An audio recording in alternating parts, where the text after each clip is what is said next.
Hi, we are the team number 4, and we are Victor Cardona, Evelyn Castro, Juan Chapa, and Luz Hassel, and we're going to present and explain Macbeth.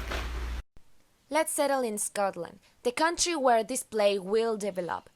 Thunder and Lightning plays three witches. They are very important in this play. One of them asks when are they going to meet again, and a second witch replies, when the battle is over. One witch said, fair is foul and foul is fair, which means good is bad and bad is good. This helps us to know what to expect in this play. Nothing is what it seems. King Duncan enters with his sons. They meet a wounded and bloody captain who reports to the king the news about the battle. He explains the villainous rabble Macdonald was reported by foot soldiers and horsemen from Ireland and the Hebrides, but there was nothing to fear about because Macbeth displeased him. Until now, Macbeth is a hero. The captain continues saying that wasn't the end. Winning against Macdonald brought them new problems. The Norwegian king saw his chance to attack them with fresh troops and shiny weapons, although Banquo and Macbeth fought better than before and winning again, of course. Macbeth and Banquo meet the three witches, and they give them three prophecies. The first one says, Hail to thee, Thane of Cawdor. This is the Act 1, Scene 3 and the line 49, which means that Macbeth will be the Thane of Cawdor. The second one goes, All hail Macbeth, thou shalt be king hereafter. Act 1, Scene 3, line 50, which means that Macbeth will be king of Scotland. And the last one goes for Banquo. It says, Thou shalt get kings, though be none. Act 1, Scene 3, line 69, which means that Banquo's children will be kings, but he will not. The witches vanish and Macbeth and Banquo can't understand what happened, and Rose and Angus appeared, communicating that King Duncan is very impressed of their success and he wants to reward them. Plus, Rose calls Macbeth the Thane of Cawdor by King's order. Macbeth was very confused. The witches' prophecies were true. There were so many questions in his head. Why does he have the feelings of killing the king? King Duncan claims that after him, his son Malcolm will be the king. Macbeth, confused, writes a letter to a Lady Macbeth, his wife, telling her everything about the witches and prophecies. She thought he will never have the determination to kill the king. A servant tells Lady Macbeth that King Duncan will be arriving for a night. Lady Macbeth tells to her husband they will kill the king and advises him to pretend everything's okay using a false face. The King Duncan and the royals arrived. Lady Macbeth pretended to be the best host in the world. After thinking a lot about the murder, Macbeth decided to not kill the king, but Lady Macbeth refuses and convinces him to do it. Her plan was, once the king's servants were drunk, they will commit the murder and make it appear like the fault is on the servants. Hello, let's continue with the next act, Macbeth Decision. Banquo tells Macbeth that they recently had a dream about the witches and the prophecies. Macbeth feigns disinterest in the topic. After Flint and Banquo leave, Macbeth is alone on stage. It also seems to him that the handle is pointed toward his hand, as if it beckons him to clutch in the goblet in Duncan's murder. Macbeth has an hallucination, but this is not the first hallucination that will appear in the play. At the end of this scene, Macbeth hears the ringing of a bell. Scene number 2. Beginning with Lady Macbeth. She has already drugged the wards and is waiting for Macbeth to complete the murder. Macbeth emerges from Duncan's chambers, covered in blood, clearly shaken by what he's done. Macbeth rambles on about how he has murdered.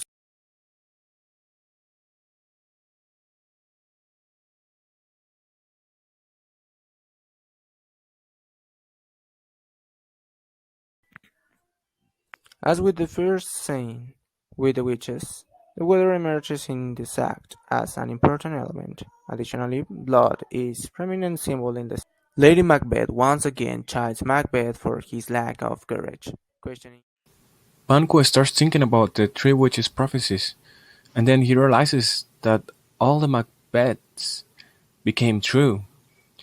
Then he wonders about the prophecies about himself, and he realizes that he is going to become the father of many kings.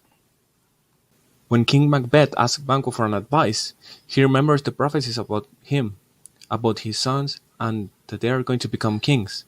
In other words, he's just making the way for Banquo's sons to become kings, and all the murders have been in vain for Macbeth.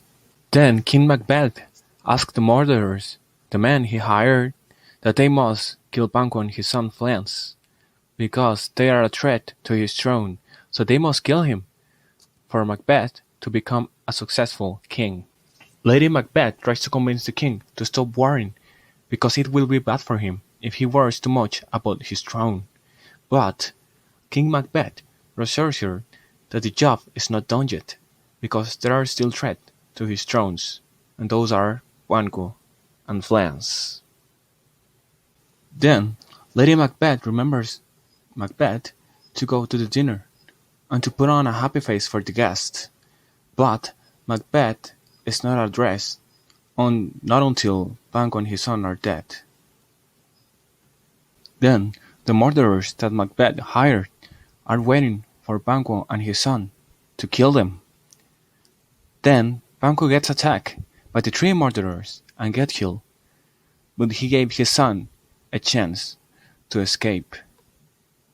Then the murderers come back staining blood in Banquo's blood and tell Macbeth that the job is done.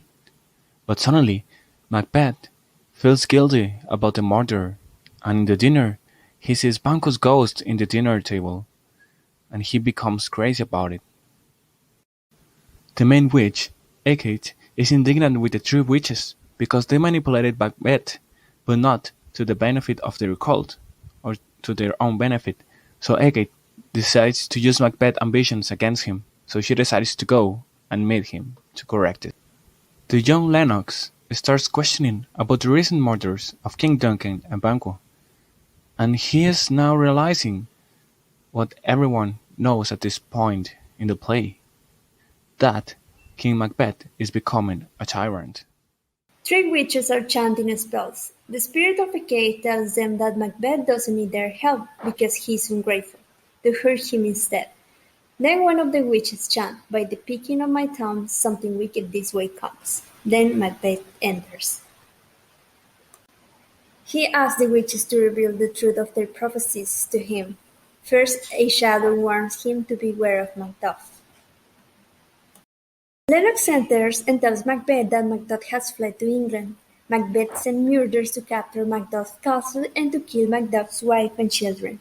Lady Macduff accosts Rose, demanding to know why her husband has fled. Once Rose is gone, a group of murderers enter and kill her and her son. Macduff looks for Malcolm in England to fight against Macbeth, but Malcolm does not trust him. Macduff grieves that Scotland won't have a king. Then Malcolm trusts him and plans an attack with help of the English army. Ross enters and tells Macduff that his family is dead. Macduff is shocked, but Malcolm encourages him to fight a revenge. Act 5. One of the servants of Lady Macbeth tells the doctor that she sleepwalks at night and right. Suddenly Lady Macbeth comes out sleepwalking, saying nonsense related to her crimes. The doctor says that she needs a priest, not a doctor. Agnes, Gaines, and Lennox discusses the military situation. The English army approaches, led by Malcolm. The Scottish army will meet them near Birman Wood. Macbeth is in Dunsinane Castle, making military preparations. Satan, a servant of Macbeth, informs him that 10,000 soldiers are coming. Before he flees to the woods of Dunsinane, he asks the doctor to heal his wife.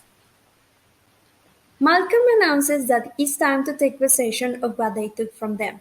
Malcolm knows that nobody supports Macbeth and that he will lose soon. Macbeth is ready for the battle. Satan informs that Lady Macbeth has committed suicide. Malcolm gives attack instructions. Swardo and his son will lead the attack. Macduff and Malcolm will take care of the rest.